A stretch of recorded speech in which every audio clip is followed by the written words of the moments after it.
سبيل الدموع سبيل مريح، تنهد يا صاحي كي تستريح. وعن أبي برزة الأسلمي رضي الله عنه قال: كان رسول الله صلى الله عليه وسلم يصلي العصر ثم يرجع أحدنا إلى رحله في أقصى المدينة والشمس حية، وكان يستحب أن يؤخر من العشاء، وكان يكره النوم قبلها والحديث بعدها، وكان ينفتل من صلاة الغداة حين يعرف الرجل جليسه، ويقرأ بالستين إلى المئة.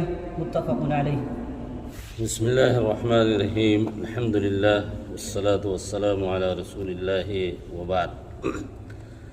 حضرت ابو برزہ اسلمی رضی اللہ تعالی عنہ اس حدیث کے راوی ہیں۔ وہ فرماتے ہیں کہ رسول اللہ صلی اللہ علیہ وسلم عصر کی نماز پڑھتے تھے، پھر ہم میں سے ایک شخص نماز پڑھ کر کے اپنے گھر لوٹتا تھا جو مدینے کے سب سے آخری حصے میں ہوتا تھا، تو اس وقت سورج بالکل روشن اور صاف ہوتا تھا، اس وقت وہ گھر لوٹ آتا تھا جب، اور رسول اللہ صلی اللہ علیہ وسلم اس بات کو پسند فرماتے تھے کہ عشاء کی نماز تاخیر سے پڑھی جائے۔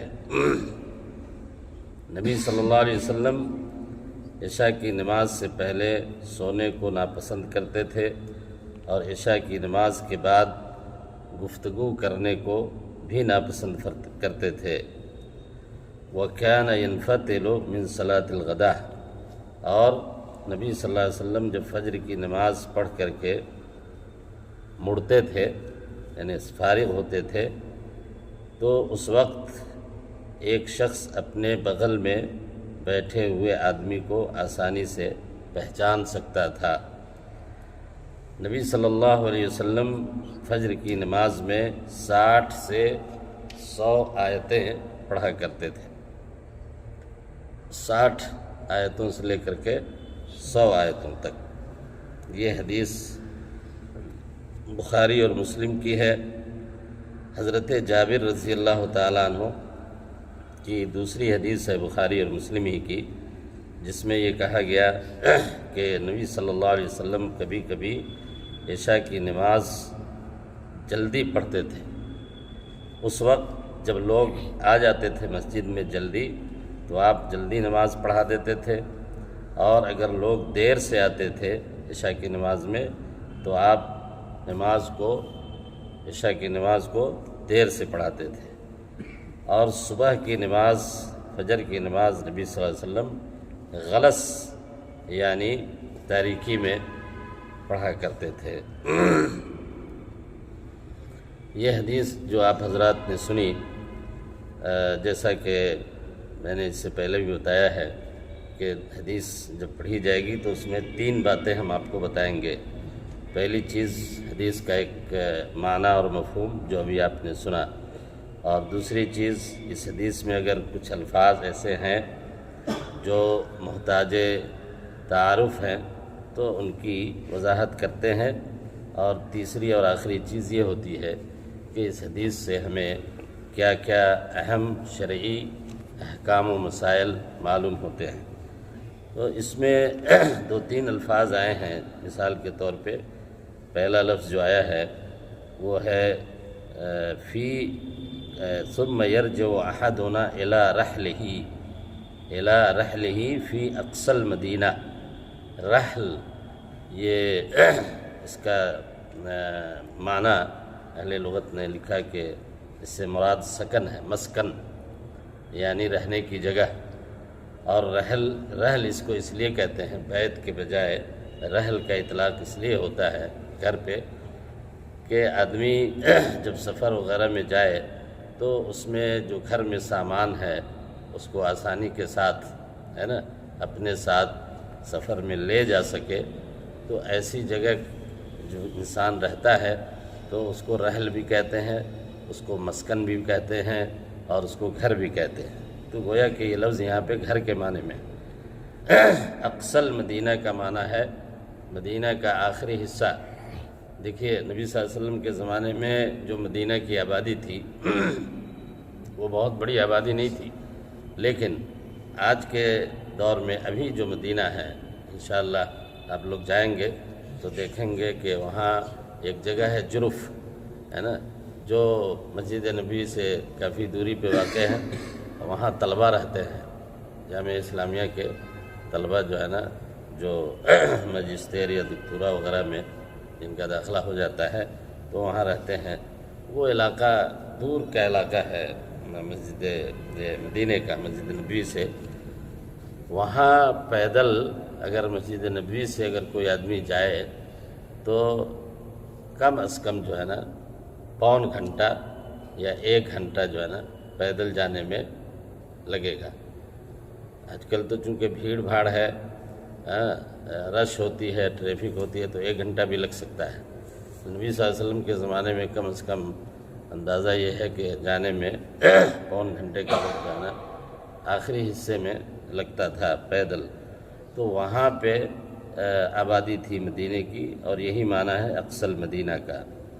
اس میں ایک لفظ اور آیا ہے کہ کان ینفتل من صلاۃ الغدات، ینفتل بمعنی ینصرف، یعنی نماز پڑھ کر کے جب سلام پھیرتے تھے اور مقتدیوں کی طرف اپنا چہرہ کر کے بیٹھتے تھے نبی صلی اللہ علیہ وسلم، اس وقت کی کیفیت کو اس حدیث میں بیان کیا گیا ہے۔ اس حدیث سے کچھ اہم باتیں ہمیں سمجھ میں آتی ہیں۔ پہلا مسئلہ یا پہلا شرعی حکم اس حدیث سے یہ معلوم ہوا کہ عصر کی نماز اللہ کے نبی صلی اللہ علیہ وسلم اول وقت میں پڑھا کرتے تھے۔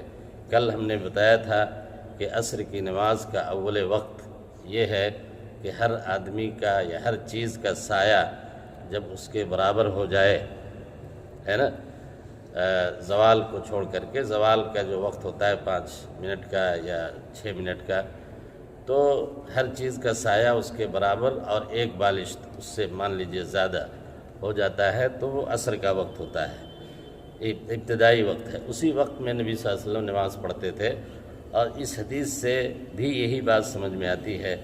اس کی وضاحت اس حدیث میں اس طرح سے کی گئی ہے کہ اس زمانے میں ایک شخص مسجد نبوی میں نماز پڑھتا ہے اور نماز پڑھ کر کے اپنے گھر جاتا ہے جو مدینہ کے آخری کنارے پہ واقع ہے نا۔ آپ مان لیجئے کہ 1 گھنٹے کا یا پون گھنٹے کا وقت جو ہے نا صرف ہوتا ہے وہاں جانے میں۔ وہاں جا کر کے وہ صحابی بیان کرتے ہیں کہ وَالشَّمْسُ حَيَّةٌ، جب ہم گھر پہنچے اس وقت سورج بالکل ایسے ہی اس میں گرمی، روشنی ایسے ہی باقی تھی جیسے مطلب عصر کی نماز کے وقت جیسے دھوپ ہوتی ہے تیز، اس طرح کی تھی۔ اس میں اصفرار یعنی زردی ابھی نہیں آئی تھی۔ یہ بتانے کے لیے یہ لفظ لایا گیا ہے کہ نبی صلی اللہ علیہ وسلم عصر کی نماز اول وقت میں پڑھا کرتے تھے۔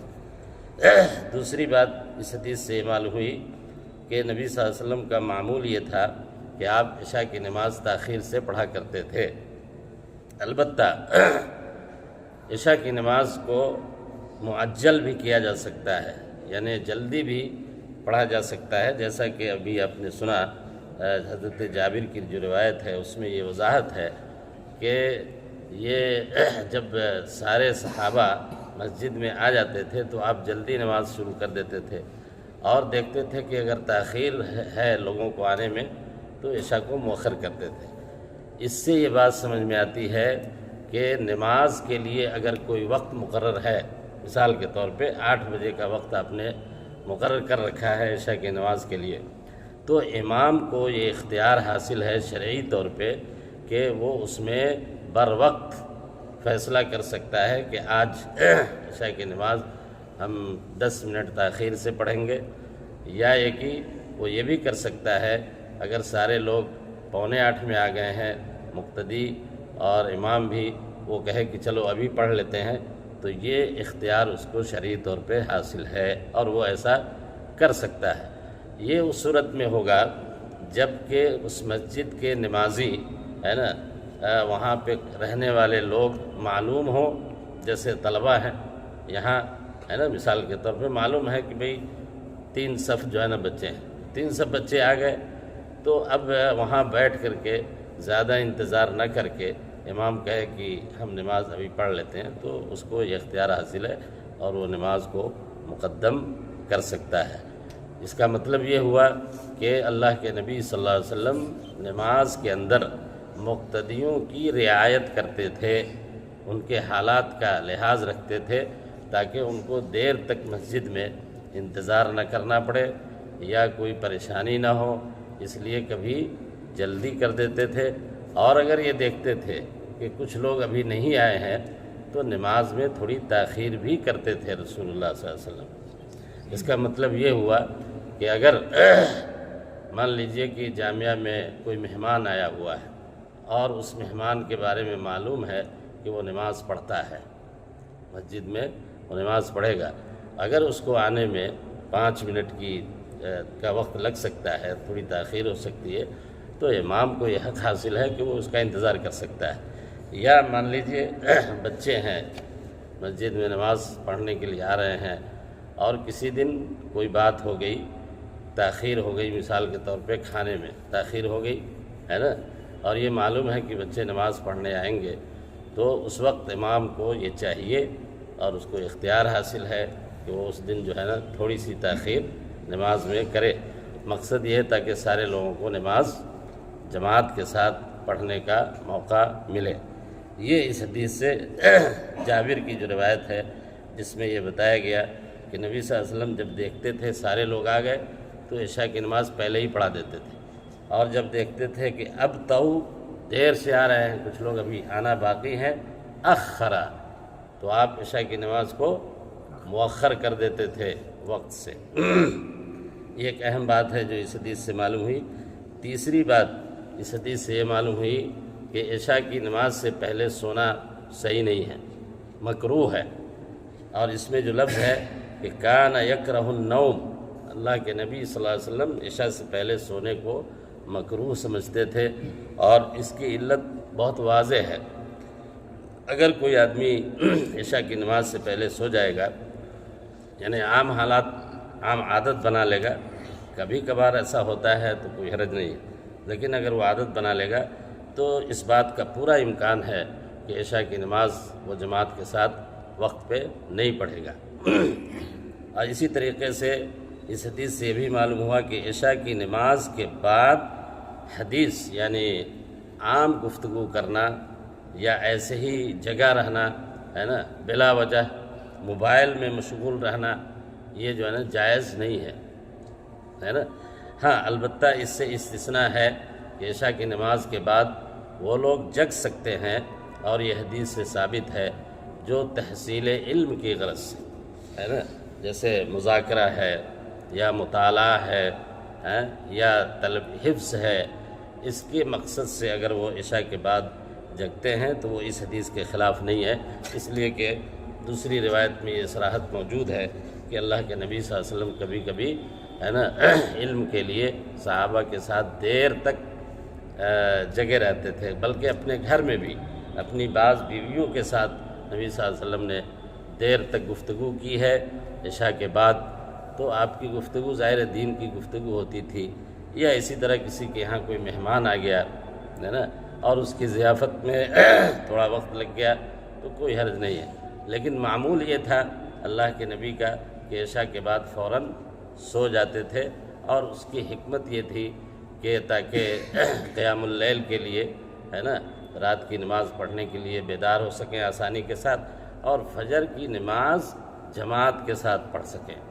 جو لوگ عادی ہوتے ہیں دیر سے سونے کے رات میں، وہ فجر کی نماز عام طور پہ نہیں پڑھ پاتے ہیں، یا یہ کہ وہ جماعت میں حاضر نہیں ہو سکتے ہیں۔ تو یہ ایک بہت بڑی حکمت ہے جو اس حدیث میں بیان کی گئی۔ آخری بات جو اس حدیث سے معلوم ہوئی وہ یہ کہ اللہ کے نبی صلی اللہ علیہ وسلم فجر کی نماز غلس میں پڑھتے تھے۔ غلس کا معنی ہے رات کے آخری حصے کی وہ تاریکی جس میں معمولی سی سفیدی یا روشنی ملی ہوئی ہو۔ تاریکی ہی کو غلس کہتے ہیں، لیکن صبح میں جو تاریکی ہوتی ہے وہ روشنی کے ساتھ ملی ہوئی ہوتی ہے۔ اور جب یہ نماز شروع ہوتی تھی نبی صلی اللہ علیہ وسلم کی فجر کی، تو لوگ اپنے بغل والے ایک بغل میں جو ملا ہوا ہے اس کے چہرے کو نہیں پہچانتے تھے، ایسے وقت میں نماز ہوتی تھی۔ اسی حدیث میں ہے کہ جب نماز سے فارغ ہوتے تھے، سلام پھیرتے تھے، تب پہچانتے تھے کہ میرے بغل میں فلاں آدمی ہے۔ اس کا مطلب یہ ہوا کہ فجر کی نماز جلدی پڑھنی چاہیے، اور اسی کو جو ہے نا اس حدیث میں غلط سے تعبیر کیا گیا ہے۔ اور اس سلسلے میں ایک اور بات جو اہم ہے اور آپ لوگوں کے لیے ضروری ہے، وہ یہ کہ فجر کی نماز میں اس حدیث میں بتایا گیا ہے کہ نبی صلی اللہ علیہ وسلم کا معمول یہ تھا کہ 60 سے 100 آیتیں تک پڑھا کرتے تھے، 60 سے 100 آیتیں۔ تو بعض علماء نے کہا کہ یہ 60 آیتیں دونوں رکعات جوڑ کر کے مراد ہے، مطلب ہوا کہ ایک رکعت میں 30 آیت اور دوسری رکعت میں 30 آیت ہے نا، یا ایک رکعت میں 50 اور دوسری رکعت میں 50 آیت۔ بعض لوگوں نے کہا کہ نہیں، 60 سے 100 کا مطلب ہے کہ ایک رکعت میں 60 آیت، پھر دوسری رکعت میں 60 آیت۔ تو بہرحال مقصود اس کا یہ ہے کہ فجر کی نماز لمبی ہونی چاہیے، قرات اس میں لمبی ہونی چاہیے۔ دیکھیے، آپ نے سنا ہوگا یا آپ طالب علم ہیں تو آپ کو سننا چاہیے اور جاننا چاہیے کہ قرآن کے ایک حصے کو مفصلات کے نام سے جانا جاتا ہے۔ کس کے نام سے؟ مفصلات۔ اور علماء نے اس کو 3 حصوں میں تقسیم کیا ہے۔ ایک کا نام ہے طوال مفصل، دوسرے کا نام ہے وساط مفصل وسط سے، اور تیسرے کا نام ہے قصار مفصل، ہے نا۔ یہ جو مفصلات ہیں اس کے مجموعے کو مفصلات کہتے ہیں۔ یہ قرآن کا کون سا حصہ ہے؟ مفصلات قرآن کے کس حصے کو کہتے ہیں؟ آپ لوگوں میں سے کسی کو معلوم ہے؟ ہاں ٹھیک ہے، کہاں تک؟ سورہ قاف سے سورہ ناس تک، سورہ قاف سے سورہ ناس تک جو آیتیں ہیں یا جو صورتیں ہیں یہ مفصلات کہلاتی ہیں، یاد رکھیے گا، ہے نا۔ اب اس میں 3 حصے ہیں، طوال مفصل سورہ قاف سے سورہ عبس و تولا، سورہ عبس کہتے ہیں اس کو، کیا کہتے ہیں؟ یہ جو حصہ ہے یہ طوال مفصل ہے، اور اسی میں سے نبی صلی اللہ علیہ وسلم فجر کی نماز میں پڑھا کرتے تھے۔ وساط مفصل سورہ عبسہ سے لے کر کے سورہ الضحیٰ تک، والضحیٰ واللیل اذا سجا، اس سورت تک کا جو حصہ ہے یہ کیا کرائے گا؟ طوال، یہ وساط او اوساط مفصل یا وساط، اوساط کہتے ہیں اس کو، اوساط یعنی وسط سے۔ سورہ ضحیٰ سے سورہ ناس تک جو آیتیں ہیں یا جو صورتیں ہیں وہ قصار مفصل کہلائیں گی۔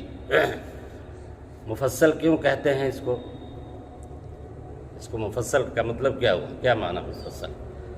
مفصل کا معنی یہ ہے کہ التی توجد فیہا کثرت الفواصل، یعنی وہ صورتیں جس میں فواصل زیادہ پائے جاتے ہیں۔ فواصل کا مطلب ایک آیت اور دوسری آیت کے بیچ میں جو جگہ ہے، جیسے گول بنایا رہتا ہے نا ہر آیت کے خاتمے کے بعد، جس میں آیت نمبر لکھا ہوتا ہے، سمجھ رہے ہیں؟